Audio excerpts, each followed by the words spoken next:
بسم اللہ الرحمن الرحیم۔ حضرت طلق رحمۃ اللہ علیہ ایک تابعی ہیں، وہ فرماتے ہیں کہ ایک شخص نے حضرت ابوالدرداء رضی اللہ تعالیٰ عنہ جو صحابی رسول ہیں ان کو آ کر اطلاع دی کہ آپ کا مکان جل گیا، فرمایا نہیں جلا۔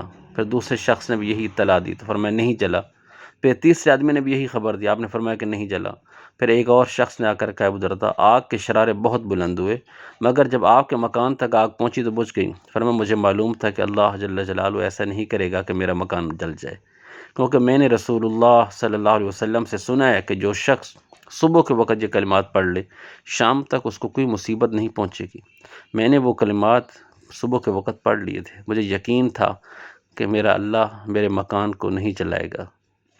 وہ کلمات یہ ہیں: اللہم انت ربی لا الہ الا انت علیک توکلت وانت رب العرش الکریم ما شاء اللہ کان وما لم یشاء لم یکن ولا حول ولا قوة الا باللہ العلی العظیم اعلم ان اللہ علی کل شیء قدیر وان اللہ قد احاط بکل شیء علما اللہم انی اعوذ بک من شر نفسی ومن شر کل دابۃ انت آخذ بناصیتها ان ربی علی صراط مستقیم۔